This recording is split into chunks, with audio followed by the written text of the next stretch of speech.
The mother city, that's Cape Town, is ranked the 11th on a list of the most dangerous cities in the world. That's according to a list published by the Mexican Council for Public Security and Criminal Justice. Let's talk about this with JP Smith. He's the MMC for Safety and Security in the city of Cape Town. JP, good to speak to you. So number 11 on a list of the most dangerous cities in the world is not good news, is it? No, it's not desirable. There are unfortunately and sadly several South African cities on that list. I think if you're looking at a list comprising the entire planet and multiple cities in your country are on it, then it's indeed cause for concern. We've been on this list for a very long time without meaningful improvement. Cape Town was in fact higher on the list.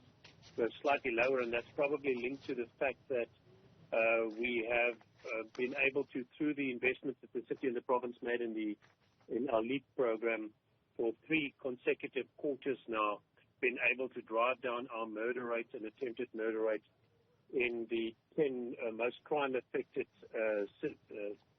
police precincts in the city.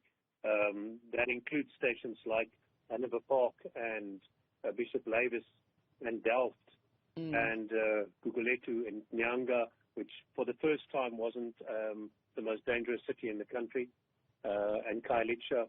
So we've been able to get good results. Bloemfontein and Wallisdean, Kraaifontein precincts, those showed some of the best results over the last 3 quarters. Delft, which you've just referenced, that police station between October and December of last year had over 80 cases of murder reported within a 2-3 month window. How quickly are you able to respond to issues in areas such as that where crime, serious crime, is so rampant? I think that the challenge here is that perhaps too much weight is being put on local government, and that we are struggling to get the level of resourcing for your 3 critical interventions that we rely on the national state for. Remember, crime prevention is a national competency, and so there are 3 things that drive these bad statistics. An overall lack of policing, most of your stations sitting around 50 to 70% resources. A lack of specialized units, which I see gratefully the state president acknowledging now, something that we've been crying about for a decade in this province, and that he says he will bring back extortion and gang task teams and specialized units. And then overall a lack of detectives, about 8,600 of them short, with detectives having over 200 cases and stuff. As in a good example is Khayelitsha, where this manifests most seriously. There, if you consider that your international best practice lies somewhere between 1 officer for every 220 to 350 residents. In Khayelitsha, you have Harare sitting at around 1 officer for every 879 residents. Lengoletu West, 1 officer for every 664. And Khayelitsha, 1 officer for every 628. So when national government resources these SAP stations like that, then things are going to be grim. And the city is then very hard-pressed to step into that space to try and top up, and that's exactly what LEAP is trying to do. And it's especially frustrating because, we had this Khayelitsha Commission of Inquiry in 2014 that made all these findings, and there has been painfully little progress on these findings, and in some areas, in fact, there's been a loss of momentum. And that's going to be compounded by the fact that SAPS nationally are cutting, or national government is cutting the SAPS budget fairly significantly over 3 years. Okay. And that's going to lose about another 26,000 staff. So it's really difficult for the city to try and step into the very large gap that's left. Just on that Khayelitsha commission that looked into the policing situation in that area, along with the breakdown of the relationship, the trust that the community has in the local police service, there were 20 recommendations. The report was concluded, handed over in about 2014, that's when that happened. How is it that there's not been a point where those resources which are needed to repair that situation are actually provided to the people? It's been almost 10 years. Absolutely. Right. It is a shocking outcome. But again, remember that the South African police fall under national government. Neither the city nor province has any control over them. Province has an oversight function, and the city has no control over SAPS. So SAPS resources are a grim thing, and over the last 3 years, during the lockdown, over the last 2 years, the attrition, the sort of steady and normal attrition that happens in SAPS has not been supplemented because SAPs have struggled to keep their training facilities open. Metro Police in Cape Town has been able to find a creative way to do that, but SAPs have struggled. And so the attrition is particularly stark at police stations. We've been going around over the last 6 months.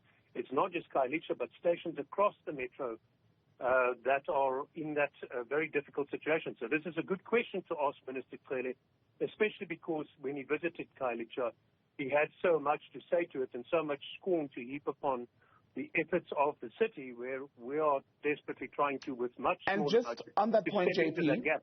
Just on the point you're making about Police Minister Cele, he's been to Khayelitsha specifically, especially after those 6 people were killed in the informal settlement. We're hearing news tonight that one suspect has been arrested. When you, as the city and provincial authorities, speak to the minister, what is the attitude of national government towards the needs of the Western Cape at a policing level? Because Khayelitsha has been really a disaster as far as safety and security is concerned. Delta has not been spared. There is the issue of gangsterism that is as old as the youth of many South Africans at this point, and people are saying, we are dying, yet help is not coming. So what does the minister say to you when you speak behind closed doors?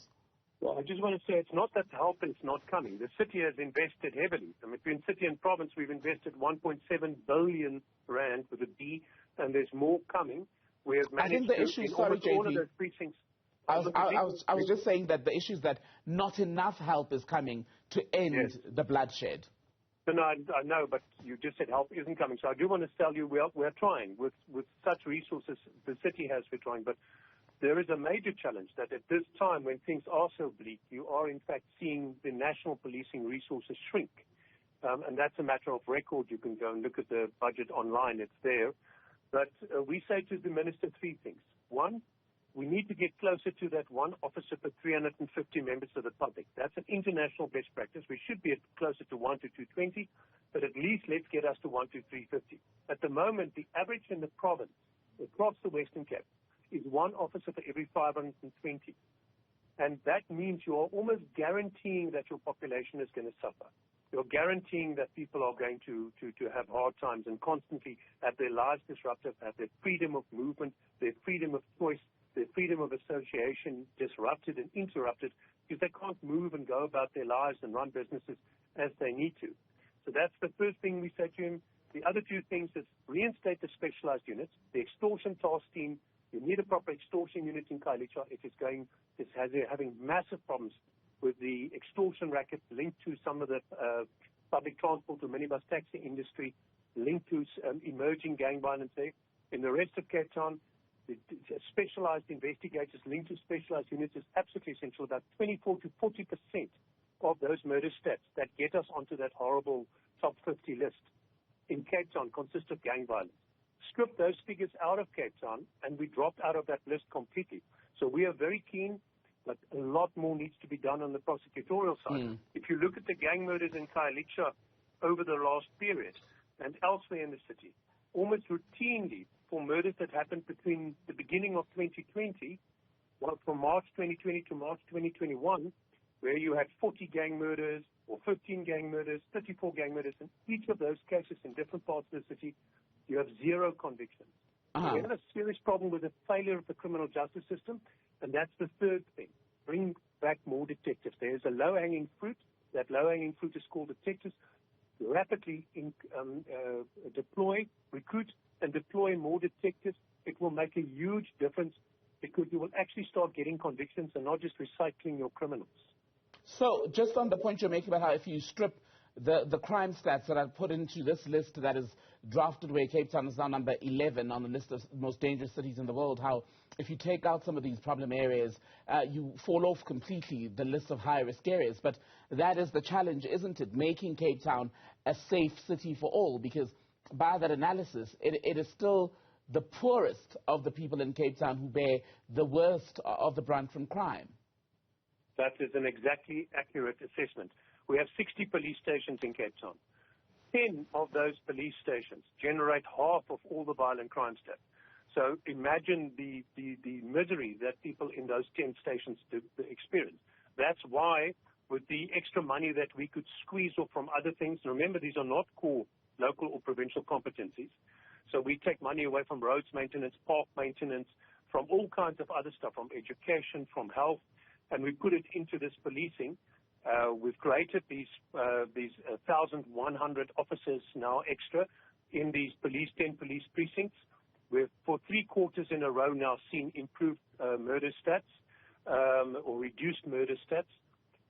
And hopefully, next time this Mexican NGOs publishes their list, we will have slipped down a few positions lower on that list and hopefully eventually be completely off it. But there will need to be an investment in detectives, specialized units, and an overall improvement in resources. But all the resources we're getting is going into these 10 areas. And that the same goes for the huge amount of CCTV cameras that are coming in July. They're all going into areas with the highest risk. JP Smith with the City of Cape Town, good to have your time as always. Thank you.